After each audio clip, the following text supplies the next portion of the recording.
স্বামীজির জ্যান্ত দুর্গা পরের অংশ।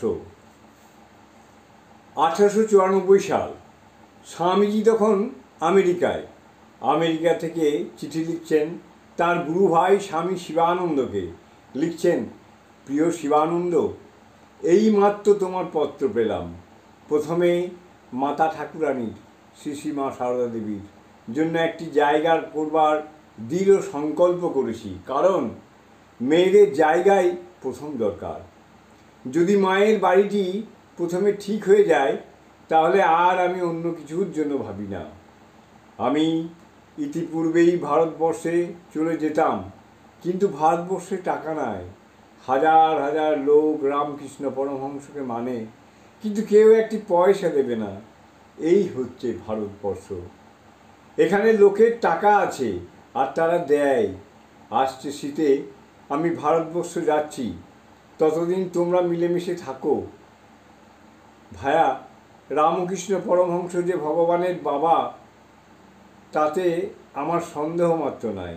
তবে তিনি কি বলতেন, লোককে দেখতে দাও, তুমি জোর করে কি দেখাতে পারো, এইমাত্র আমার অবজেকশন, আপত্তি।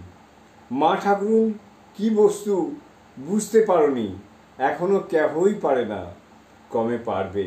ভায়া, শক্তি বিনা জগতের উদ্ধার হবে না। আমাদের দেশ সকলের অধম কেন, শক্তিহীন কেন?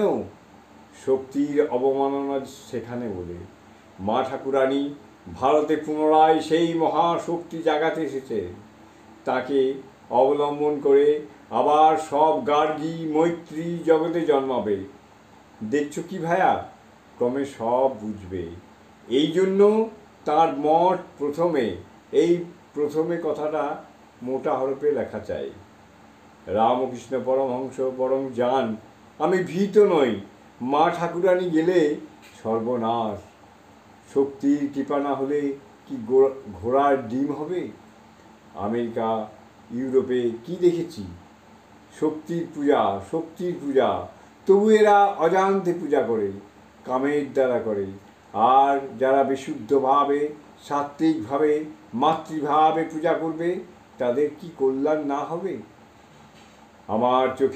আমার চোখ খুলে যাচ্ছে, দিন দিন সব বুঝতে পারছি। সেই জন্য আগে মায়ের জন্য মঠ করতে হবে। আগে মা আর মায়ের মেয়েরা, তারপর বাবা আর বাপের ছেলেরা। এই কথা বুঝতে পারো কি? সকলে ভালো, সকলকে আশীর্বাদ করো দাদা।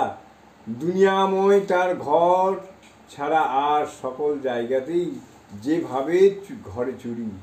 দাদা, রাগ করো না। তোমরা এখনো কেউ মাকে বোঝোনি। মায়ের কৃপা আমার ওপর বাপের কৃপার চেয়ে লক্ষ গুণ বড়।